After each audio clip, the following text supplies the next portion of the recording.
Hey everyone, welcome to the CyberHub Engage podcast. We're at the Atlanta Cybersecurity Conference hosted by our friends at Data Connectors. It's been a long time coming. Stephen Ferguson. When I first spoke to Stephen, he was a CISO. He's now been upgraded to a CIO. So I'll give you elbow bump, man. Elbow bump. We're using the elbow bump. It's called the Corona elbow bump. And if we had a Corona beer, Dos Equis guy. you know what? I'm not a Corona guy, but when I go to Israel next week, I'm gonna take a Corona and sit on the beach and be like, everyone's been looking for Corona. I found it right here on the beach. It's great to have you on the show finally. It's great to be here. It's been a while. And It has I been. think we first talked. I was in Like the a car ye- going somewhere maybe a year ago. Yeah, I think every time you and I talk, you're in the car going somewhere. That's what I do. Yes. I drive. And you do live in like the best city in all of I live in God's country, Dahlonega, Georgia. It's wonderful. Dahlonega, Georgia, home to UNG, and everyone who watches this show regularly knows I love UNG. It's like my favorite school in all of Georgia. Best that. cyber program, best students, best faculty, just and a great school.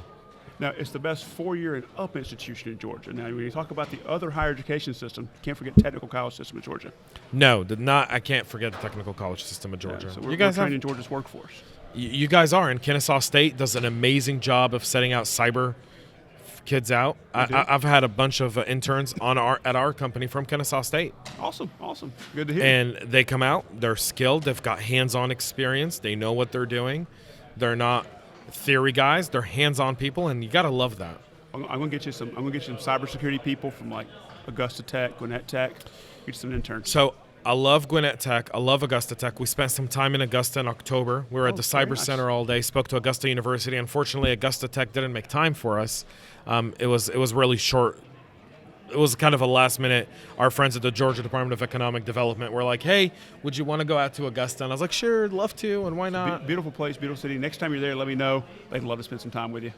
Oh, I'd love to go down there with you. Let's do that. Let's do it. Let's do it in April. Let's go down there in April. Let's Yeah. go Let's visit go to the center. Augusta. Perfect. Then we got to go to Dahlonega, though. I got to come visit you in Dahlonega. We You can do get need to with come to Bryson and Ash and Yes. some of the ROTC guys at UNG, and maybe we'll bring someone from the NSA. That would be awesome. Hey, we could go visit the Ranger Camp too. There's a lot of fun things going on There are, so. it's really interesting. The state of Georgia. I had Bert Brantley on. He's the COO for the Georgia Department of Economic Development. We were together at RSA, and he talked so highly. But why, in your role as a CIO, tell us a little bit about what your role is with the technical college system of Georgia. So let's talk about what TCSG is. We're a system of 22 colleges. We're 88 campuses across the state, and our mission is to build Georgia's workforce. As a CIO, my job is to make sure that our faculty, our staff, have the technology and the tools ready to serve the students that come to us and trust us to help them get an education so that they can get a promotion or a job. Some of them are starting out in their careers, some of them are coming back and they're getting retrained, some of them are changing jobs entirely. It's exciting work. Last year, we trained over 350,000 Georgians and helped them move forward in their careers. It's exciting. So it's amazing to look at that because from all cyber perspectives, we're probably the best state for educating the next cyber workforce. Oh, absolutely. Nobody's doing it the same as Georgia. Nobody can even touch what Georgia's doing in a cyber workforce. We have programs across everywhere in the state. I mean, if you think about TCSG, you can get to a campus within 35 miles of your home, no matter where you live. And study cyber. And you can study cyber, whether you do it at the campus or you can do it online. And so we offer that everywhere. We're trying to train a cyber-aware workforce, a cyber workforce that's not just working in cybersecurity, but also no matter what job you go into, you're cyber-aware.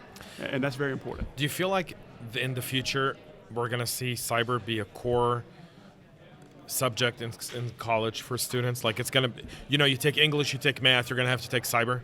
Yeah, I think it's becoming a core competency for everybody. It's not there yet. It's not a required course, but required training. Cybersecurity training is required for all state employees.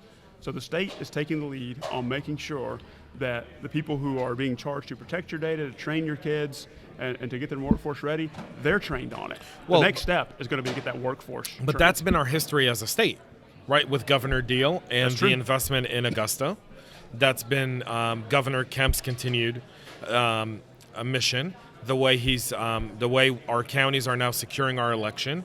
I mean, I got to tell you, I look at our state and I go, there's no reason why people don't look, when they think of cyber, there's no reason why people can't think of Georgia as the number one state. Not California, not New York, not Massachusetts, Georgia.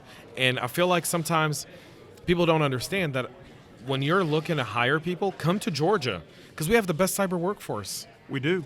That's why the military came here, right? That's why they moved it here, because we are workforce ready.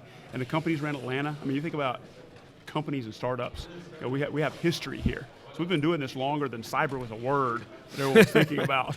How do you look at security as a CIO trying to work within these, 22 different schools, 88 different campuses, the challenge of security around all these different campuses, different students, different parts. People don't realize Georgia's a very, very big state. Oh, it is. Drive at one time. Go from Dahlonega to Savannah. You don't or actually go to Jekyll Island. No one realizes you can still drive that far and be in Georgia. Yeah, it's like a 7-hour drive. Oh, it is.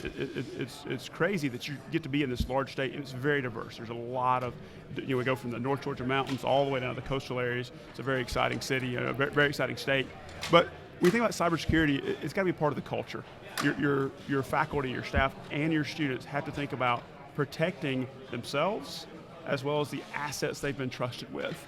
And that's part of what our mission is in technology, is to make sure people are aware. And through Governor Kemp's now leadership in rolling out a mandatory cybersecurity training program to all state employees, we've had that opportunity to help bring light back to the basics of education, of don't click on that. Think before you even open.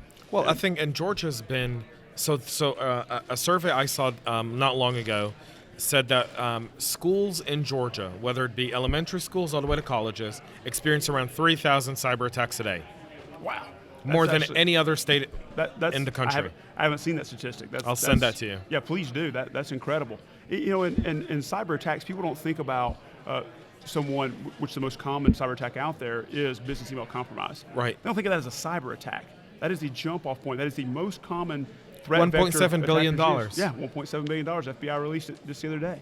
And you put those numbers on there, and people go, wait a second, so losing my password or someone phishing my password, I just work at a company, that can cost my company money. Absolutely. They use that to email your It cost the coworkers. U.S. economy a reported $1.7 billion. Reported. What's unreported? What's unreported? Absolutely. I was in a room a few days ago, and it was a mixed room of cybersecurity folks and non-cybersecurity folks. And I said, how many of you guys know IC3? The website, the Internet Crime Reporting website for the FBI. Around 50% of the room said, I do, and the other 50. So if I take that room as a sample size, those statistics are 50%. I'll tell you this, I was a victim of ACH fraud over the holidays. Really? And I live in Johns Creek. Okay. So I called Johns Creek PD. They and great police force in Johns Creek, very professional, took everything hands down. I was speaking to the detective, and a great guy, and I go, have you reported this to IC3? Have you shared this with the Electronic Crime Task Force? He goes, no. I go, let me explain to you how all of this comes together to support your mission as a police officer, as a detective, and probably one of the richest cities in Georgia. Yep. Where you have a whole lot of targets. Right. Well, that's still a thing of in every aspect of business and protection, the culture has to become, or cybersecurity has to become part of that culture and that knowledge. Does. But you're right. I mean, I don't think you could walk down the road and pick 10 people, and any of them, probably not one, is going to know what IC3 is. Right. But they need to know. You can't, but they need to know. But right? they need to know. They need to know. We were speaking to our partners over at the GBI in Augusta, and how they're trying to give resources to different counties and cities around cyber. The whole state of Georgia, and I talk about it a lot on this show. I do. And it's so important because I feel like for people listening, when they think of security, they think of New York, and it's not New York. And they think of San Francisco. It's not San Francisco. They think of Boston. It's definitely not Boston. It's Georgia. That's right. It is. And it's Georgia every time. Well, and that's why companies locate here. That's why we're still the number one state to do business in, because we have a workforce that's ready, not only for manufacturing, not only ready for advanced manufacturing, it's ready for cybersecurity, it's ready for technology, it's ready for the cloud. So we have some exciting initiatives around the cloud too, and you can't move to the cloud if you're not thinking about cyber. Absolutely. Can't do it because moving your assets, that's actually one of the most common things I hear from people that are nervous about migrating is they're worried about security to the cloud. And they need to be. Yeah. But they don't understand that we have that workforce. We're training a workforce that's going to be cloud literate, cloud fluent. It's also cyber fluent. They know how to protect your assets when you move them there. This is the beauty of the state of Georgia and what you guys do. And I know you have a panel in a few minutes, so Yes. I can't take you much more. But I do want to get you into studio. Absolutely, I can't wait. And let's go to Augusta. Let's go to Augusta Tech. I'd love to be able to go into one of their classrooms and see. People need to see this we because got they to get hear you a us cyber talking range. about We got it. to show you a cyber range and let you take a look at what a cyber range is and how we're training Yeah, we'd love the to. workforce. Let's do that. It's awesome. Thank you very It'll be much. great. Thanks for having me today. Steven, elbow. Oh, elbow. Corona. There we go. I always want to shake hands, but I got to remember the Corona aspect of it. Absolutely. Stephen Ferguson, folks, CIO at the Technical College System of Georgia, the leading organization for workforce development in the country for cybersecurity and everything else. You want to get a talented workforce, there's a reason we picked Georgia as a company. And it's because of the work and that these guys do here in creating amazing curriculum and amazing students. And so, without further ado, Stephen, have fun at your panel. I can't wait to hear it. I'm really excited for this Looking one, forward to man. it. See you later. Absolutely. See you later. Guys, more from the Atlanta Cybersecurity Summit after this.